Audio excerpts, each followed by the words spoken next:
With the rising cost of living, the demand for food pantries in southern New Mexico is continuing to grow. For individuals like Nathaniel Ramirez who live paycheck to paycheck, a small increase could mean the difference between paying rent and being able to eat. Minimum wage is not enough these days. For most Americans are working like all day, all night just to try to make a decent living for their family, man.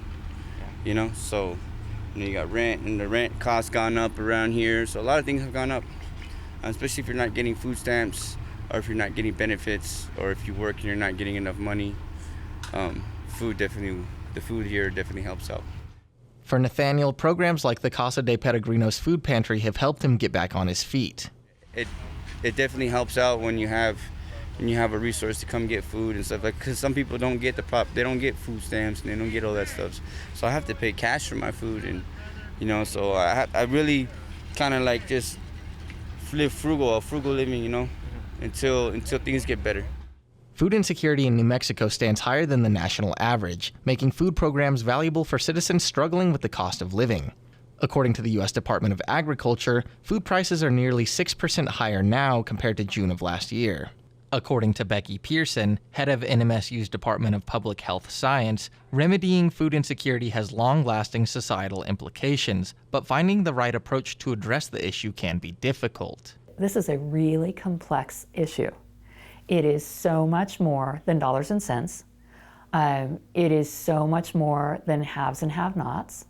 It is so much more than looking at someone else's basket and thinking, gosh, they're not doing well, or looking at their weight and thinking, oh, they must be fine. But the economics of it are what people will buy into, right? And what people will go, oh, I am sold, right? If we can talk about the expenses saved with prevention, that really helps. Pearson said that while conventional food assistance is helpful, attempting different strategies, such as educational programs, could also be a big step in fighting food insecurity. Everyone is in need somehow around food. And so if I had my druthers, if there was anything that I could help work toward here, it would be to help people understand the need for and the beauty of and the practicality and the ease of doing community-based food stuff that is in addition to traditionally understood food assistance.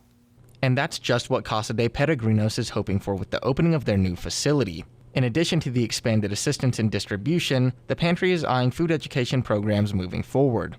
Director of Casa de Peregrinos, Lorenzo Alba Jr., said that the new facility belongs to the citizens who need the help.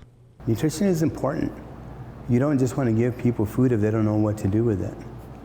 If they don't know what to do with an eggplant, we should show them how to cook it in a way that's maybe culturally good for our community. This is about this community. That's why we built it. We intend to do much more, but this is a beginning of our vision. The pandemic really opened our eyes to the lack of infrastructure here in our area, in our state. And again, if we can address it at least in Las Cruces and Doña Ana County, let's take care of our people here, the people that are really going through difficult times.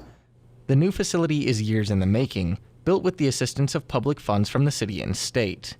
According to Alba, the pantry's old facility was only meant to distribute about 500,000 pounds of food per year. Alba said that the pantry distributes 500,000 pounds in a month and a half, and with the new facility, the pantry's team will be able to store more fresh food and meet demands much more efficiently. We've had to say no a lot to donations from farmers because we don't have the space to store it anywhere. Now we don't have to say no. The capacity that we've built with this facility will allow us to do as much as we can.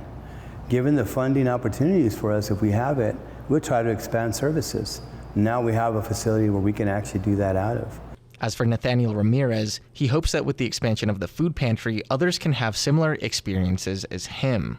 Man, it helped me out a bunch. As far as food, living, this place pretty much has all the resources that you need to have to get you back up and going, if that's what you want. As the cost of living continues to rise for Americans, stakeholders in Las Cruces are hoping that Casa de Peregrinos can help address the social and economic struggles of local residents, and along with other organizations, act as a safety net for the most vulnerable in the community.